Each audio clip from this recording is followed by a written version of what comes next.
The assessment.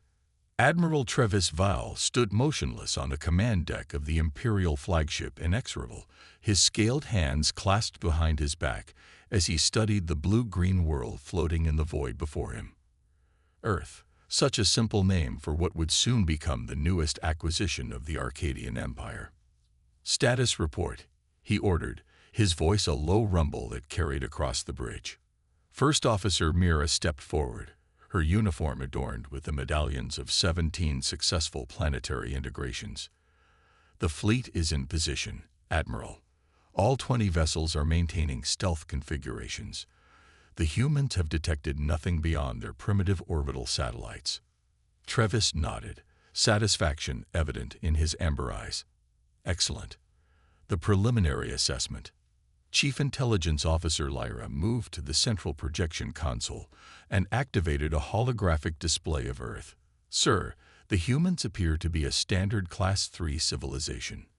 They've achieved limited spaceflight within their own system, but possess no apparent faster-than-light capability. Their energy infrastructure remains primarily fossil-based with limited nuclear and renewable sources." The Admiral circled the hologram slowly. "Military capabilities. Chemical projectile weapons, limited directed energy, rudimentary orbital defenses. Nothing that could challenge even one of our scout vessels," Lyra replied, though something in her tone caused Travis to glance sharply at her. "You sound hesitant, Commander." Lyra adjusted her display. "There are anomalies, sir. Our deep scans detect energy signatures we cannot identify. They appear sporadically, primarily in remote locations or deep underwater. The patterns don't match any known technology in our database." Travis waved his hand dismissively. "Likely natural phenomena your instruments are misinterpreting. We've seen similar readings on other worlds." "Perhaps, sir. But there's something else." Lyra magnified a section of the hologram showing a mountain range. "We've detected what appear to be massive underground structures on every continent. Some extend kilometers beneath the surface. The humans have no official record of them in their information networks." The Admiral's expression hardened. "Hidden military installations. Unknown, sir. Our scans can't penetrate the shielding." She stopped abruptly, realizing what she'd said. "Shielding." Travis's voice dropped to a dangerous whisper. "You're suggesting a Class 3 civilization has developed energy shielding technology?" Lyra stood her ground. "I'm reporting what our instruments detect, Admiral. These structures are impervious to our standard scanning methods." First Officer Mira stepped forward. "Sir, even if they have rudimentary shielding, it doesn't change our assessment. The Arcadian Empire has incorporated worlds far more advanced than Earth. Our technology remains superior by orders of magnitude." Travis nodded slowly. "Continue monitoring these anomalies, Commander Lyra, but proceed with the integration protocol. We'll begin with a demonstration of force, something to show them resistance is futile without causing excessive damage." He turned to his weapons officer. "Target their largest military installation in the Northern Hemisphere. Minimum yield, precision strike. I want them afraid, not annihilated." "Yes, Admiral," the weapons officer acknowledged, fingers dancing across his console. Travis returned his gaze to the view screen, watching Earth rotate serenely, unaware of what approached. This would be his 19th planetary integration, cementing his position in the Imperial hierarchy. The anomalies Lyra detected were curious but ultimately irrelevant. No Class 3 civilization had ever successfully resisted the Arcadian Empire. "Weapon locked, Admiral," the tactical officer announced. "Strike package ready." "Proceed," Travis ordered. The Inexorable hummed as its primary cannon charged, the sound building to a crescendo before falling silent as the energy beam lanced toward Earth's surface. Travis allowed himself a small smile. Soon, Earth's leaders would be contacting them, pleading for terms of surrender. The smile froze on his face as the impossible happened. The energy beam never reached Earth's atmosphere. Instead, it struck what appeared to be empty space approximately 10,000 kilometers above the planet's surface and dissipated into a brilliant cascade of light that quickly faded. "What happened?" Trevis demanded, his voice tight with sudden tension. The weapons officer stared at his displays in confusion. "Unknown, sir. The beam. It just disappeared." "Scan the intercept point," Lyra ordered, already moving to her station. First Officer Mira's voice cut through the growing murmurs on the bridge. "Admiral, we're being hailed. From Earth." Trevis felt an unfamiliar sensation crawling up his spine. Uncertainty. This was not how integrations began. "On screen," he ordered. The main view screen flickered, and an image appeared. A human female with dark hair pulled back from her face, wearing a simple gray uniform with no insignia or rank markings. Her expression was calm, neither fearful nor angry. "Greetings, Admiral Trevis Vowel of the Arcadian Empire. My name is Dr. Sarah Chen. I represent Earth's Unified Defense Council." Trevis couldn't hide his surprise. "How do you know who I am?" "Our vessels are operating under stealth protocols." The human's expression didn't change. "We've been aware of your presence since you entered our solar system 2 weeks ago. Admiral, your stealth technology is impressive, but relies on principles we transcended nearly a century ago." Murmurs spread across the bridge. Officer Mira stepped closer to Trevis, her voice low. "Sir, this is impossible. They shouldn't have the technology to detect us." "Clearly they do," Trevis responded tersely before addressing the human again. "Dr. Chen, you've demonstrated an unexpected capability. However, I must inform you that Earth has been selected for integration into the Arcadian Empire. Your world possesses resources and strategic value that would benefit the greater galactic community under our guidance." Chen nodded as if she'd expected this. "We understand your position, Admiral. However, before you continue with your integration plans, I would request a meeting. There are aspects of Earth and humanity that your intelligence has clearly missed, information that might significantly impact your decision-making." Trevis studied the human carefully. There was no fear in her eyes, no desperation in her voice, only a calm certainty that unsettled him more than he cared to admit. "You've just witnessed a small demonstration of our defensive capabilities," Chen continued. "That was merely an automated response from one of our perimeter systems. We would prefer to resolve this situation peacefully." "Sir," Lyra said quietly, "the energy signature that intercepted our weapon matches the anomalies we detected on the planet's surface." Trevis considered his options. The standard integration protocol didn't account for a Class 3 civilization possessing technology that could neutralize their weapons.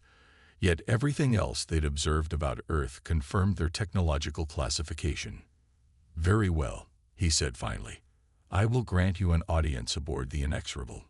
You may bring 2 unarmed representatives. You will be screened for weapons and communication devices." Dr. Chen smiled slightly. "Thank you, Admiral. I'll arrive alone, and I assure you I pose no threat to your vessel or crew. I'll prepare for transport to your coordinates." Before Trevis could respond that the Arcadians would handle the transportation, the transmission ended. "Admiral," the sensor officer called out, voice tight with alarm, "we're detecting an energy buildup directly outside our shield perimeter." "Defensive positions," Trevis ordered, but before anyone could react, a shimmer of blue light appeared on the bridge several meters in front of him.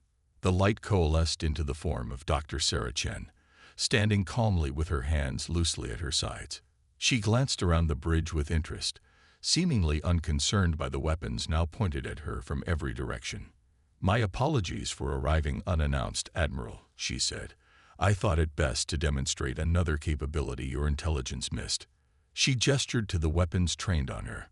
"Those won't be necessary. I'm here to talk, not to fight." Trevis struggled to maintain his composure. The human had just penetrated the most advanced shielding technology in the Arcadian Empire, as if it weren't there. Worse, she transported herself directly onto his bridge, a feat that should have been impossible given their understanding of physics. "Security, escort our guest to the conference room," he ordered, his voice carefully controlled. "Commander Lyra, First Officer Mira, with me." As the security team moved to surround Dr. Chen, Trevis exchanged a glance with his officers. For the first time in his long career, he felt something he hadn't experienced since his earliest days in the Imperial Academy: doubt. The initial meeting with the humans hadn't gone according to protocol. Nothing about this integration was following protocol. And as he followed the security team escorting Dr. Chen from the bridge, Admiral Trevis Vall couldn't shake the growing suspicion that the Arcadian Empire might have drastically miscalculated. The revelation. The conference room aboard the Inexorable was designed to impress. Its high ceilings, gleaming metallic surfaces, and panoramic view of space projected on one wall were meant to reinforce Arcadian superiority to potential allies and subjugated species alike. Today, it felt oddly inadequate as Dr. Sarah Chen sat calmly at the long obsidian table, seemingly unimpressed by her surroundings. Admiral Trevis entered with Commander Lyra and First Officer Mira flanking him. 6 armed guards positioned themselves along the walls, weapons at the ready. Trevis took his seat opposite Chen, careful to maintain a neutral expression despite his growing unease. "Your method of arrival was unexpected," he began, his voice carefully measured. "As was your attempt to destroy one of our military installations," Chen replied without rancor. "I believe we're now on more equal conversational footing." Trevis leaned forward. "Let's dispense with diplomatic niceties. Dr. Chen, your world appears to be a standard Class 3 civilization by every observable metric, yet you possess technology that contradicts that classification. Explain." Chen nodded. "Your confusion is understandable. The Arcadian Empire classifies civilizations primarily by their visible space presence and energy consumption patterns. By deliberately keeping both minimal, we've maintained the appearance of a developing world." "Why?" Commander Lyra asked. "Most species announce their technological achievements proudly." "History and caution," Chen replied. She removed a small silver disc from her pocket and placed it on the table.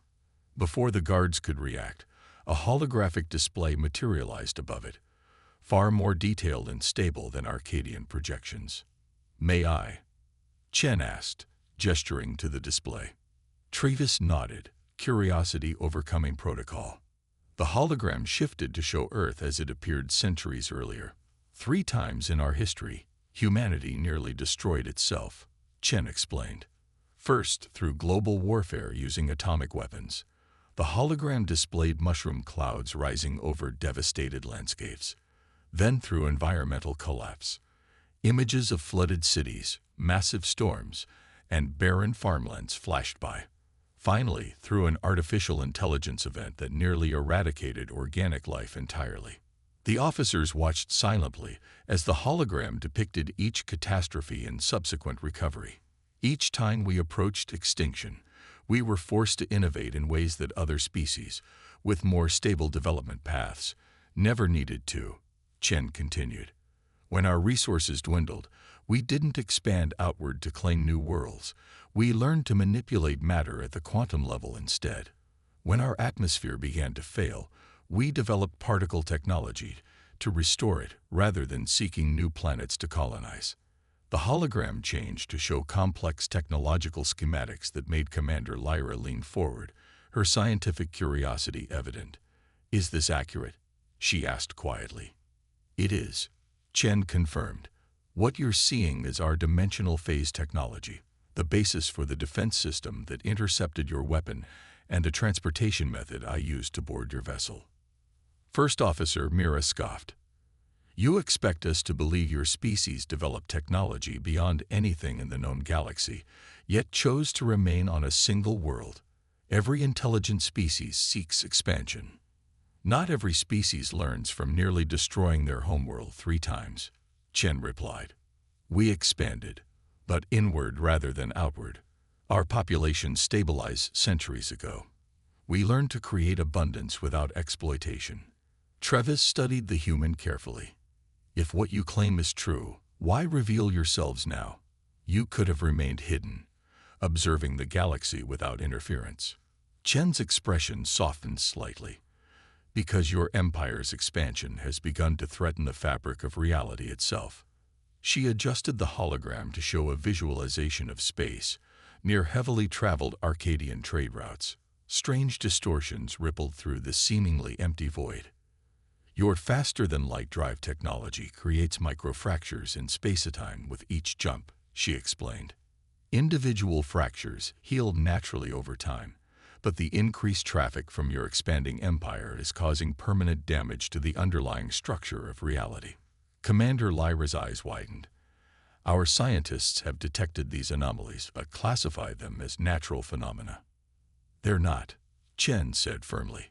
Left unchecked, these fractures will eventually coalesce into catastrophic rifts that could destabilize entire star systems. Admiral Trevis leaned back, his mind racing. If the human spoke the truth, the implications were staggering. You could have simply destroyed our fleet if your technology is as advanced as you claim. Why request this meeting instead? Because despite your empire's philosophy of forced integration, we believe cooperation is preferable to conflict, Chen replied. We're offering an alternative. She adjusted the hologram again, displaying schematics for what appeared to be a propulsion system unlike anything in the Arcadian database. This is our phase shift drive technology, she explained. It allows for faster-than-light travel without damaging space-time. We're prepared to share this technology with the Arcadian Empire, along with methods to repair the damage already caused by your current drives. First Officer Mira looked suspicious. What do you want in exchange? Resources? Territory? Chen shook her head. We want recognition of Earth and its solar system as sovereign and protected space, not through fear of our defensive capabilities, but through mutual respect. And we want the Arcadian Empire to transition from forced integration to cooperative alliance building with other worlds. Trevis couldn't hide his surprise. You're asking us to fundamentally change our entire imperial structure based on your word alone. No, Chen replied. I'm asking you to verify everything I've told you and make your decision based on evidence. She stood and walked to the viewport, gazing at the stars. Admiral, your empire stands at a crossroads. Continue your current path, and you will eventually face either resistance from worlds with technology similar to ours or ecological collapse from the damage your expansion is causing to space-time itself. She turned back to face them. Or choose a new direction, one where the Arcadian Empire becomes known for advancing all species through cooperation rather than subjugation. Trevis rose from his seat, approaching the hologram displaying the drive schematics. The technology was elegant in ways that made Arcadian engineering seem crude by comparison. If it functioned as described. You said you've been aware of us for some time, he said slowly. Have you encountered other galactic powers? Chen nodded. Several. Most have chosen cooperation once they understood the situation. A few required more forceful demonstrations before they recognized the wisdom of alliance. And if we decline your offer? First Officer Mira asked, her voice tight. Then we will continue to protect our sovereignty through whatever means necessary, Chen replied calmly. But unlike the Arcadian Empire, we take no pleasure in conflict. We genuinely hope you'll choose cooperation. Admiral Trevis studied the human woman carefully. In his long career, he had encountered countless species, from newly spacefaring civilizations to ancient stellar powers. None had presented themselves quite like this, offering advanced technology freely while simultaneously demonstrating the capability to eliminate his fleet entirely. I will need to consult with the Imperial Council, he said finally. This decision exceeds my authority. Chen smiled slightly. Of course, we anticipated this would require time for verification and discussion. She touched her small disk and the hologram disappeared. This device contains all the information I shared today, along with technical specifications your scientists can verify independently. I've also included communication protocols for contacting Earth once you've reached your decision. She handed the disk to Commander Lyra, who accepted it with poorly concealed eagerness. Our sensors indicate that several of your ships have aging reactors that are approaching instability, Chen added. The disk also includes schematics for a stabilization field that should resolve the issue in your vessels, Dauntless, Sovereign, and Implacable. First Officer Mira stiffened. How could you possibly know? The same technology that allowed us to detect your fleet enables us to scan your vessels thoroughly, Chen explained. Consider it a gesture of good faith. Admiral Trevis felt a strange mixture of emotions, caution, curiosity, and something he rarely experienced, hope. If the humans' claims proved true, the potential benefits to the Empire were enormous. A propulsion system that didn't damage space-time, quantum manipulation technology, defensive systems beyond anything they possessed. Your offer is generous, he acknowledged. But I must ask, what happens if we accept your terms for Earth, but continue our standard integration protocols with other worlds? Chen's expression grew serious. The damage to space-time affects everyone, Admiral. We cannot allow it to continue, regardless of which empire or civilization causes it. Our offer extends beyond Earth's protection. It's about ensuring the long-term stability of reality itself. Trevis nodded slowly, understanding the implied warning. Earth wasn't just negotiating for itself, but positioning itself as a guardian of greater cosmic principles. I will present your proposal to the Imperial Council with my recommendation, he said finally. In the meantime, the fleet will maintain its current position outside your defensive perimeter. Thank you, Admiral, Chen said. Earth looks forward to your response. She stepped back from the table and gave a slight bow. If you have any questions during your deliberations, the communication protocols in the disk will connect you directly to our council. Before Trevis could offer to escort her back to Earth, Chen smiled and disappeared in the same shimmer of blue light that had brought her to the ship. The conference room fell silent. Commander Lyra was already examining the disk with barely contained excitement, while First Officer Mira stared at the space where Chen had stood, her expression troubled. Your orders, Admiral, Mira asked finally. Trevis turned to the viewport, gazing at the distant blue-green world that had just appended everything he thought he knew about the Galactic Order. Begin analysis of the data immediately, he ordered. I want verification of these space-time fractures along our trade routes, and prepare the inexorable for return to Arcadia Prime. He paused, considering his next words carefully. Today marks a turning point for the Empire. I believe history will remember this as the moment we chose evolution over extinction. As his officers departed to carry out his orders, Admiral Trevis Vall remained at the viewport, watching Earth rotate peacefully in the void. For the first time in his long career, he found himself contemplating a future for the Arcadian Empire built not on conquest, but on cooperation. A future where integration might come to mean something entirely different. The Empire had set its sights on Earth, expecting an easy conquest. Instead, they had found something far more valuable, a new path forward.